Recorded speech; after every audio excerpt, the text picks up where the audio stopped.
I think a lot of people see Jackson on our currency and assume that he was a great president. He was an influential president, but that doesn't necessarily mean that he was great. When Jackson becomes president, American politics is in a moment of change. That's a moment when party politics, in a way that we now would recognize it, is on the upswing. Before that point, there were partisan alliances, but there wasn't kind of an attempt to have any kind of organized system. There's greater engagement with politics. The participation in elections are going through the roof.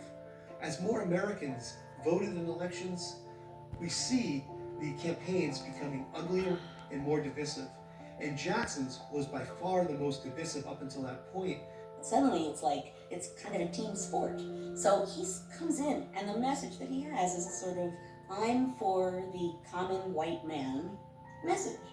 He poses as a different kind of a leader, and that message plays well at that time.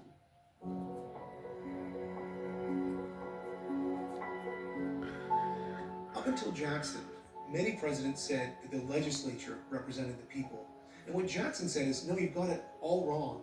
The president is the only person who represents all of the people.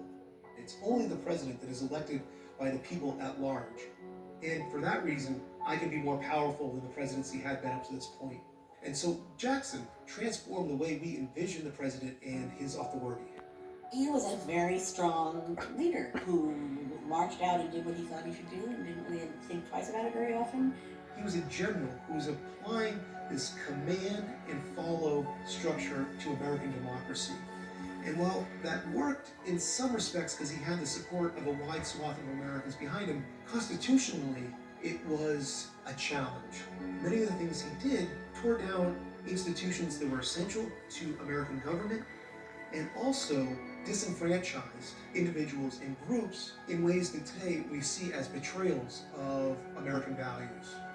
He had some policies during his presidency that were just ugly, that were murderous. You know, he was really trying to clear Native Americans just out of the way in a cruel and all-embracing kind of a way.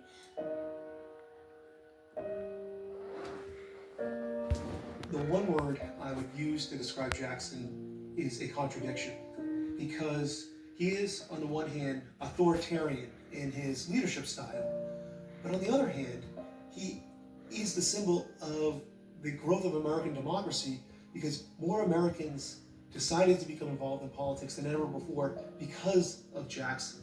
He was a strong character, and for some people that's what they want in a president, and for some people that's not the kind of person they want in a president. So I always struggle with Jackson and whether or not he was a good leader. And if being a good leader means you do what you want to do, then Jackson was a good leader. But if leaders are supposed to have higher values, if leaders are supposed to speak for American principles, then I think Jackson as president does not look so good.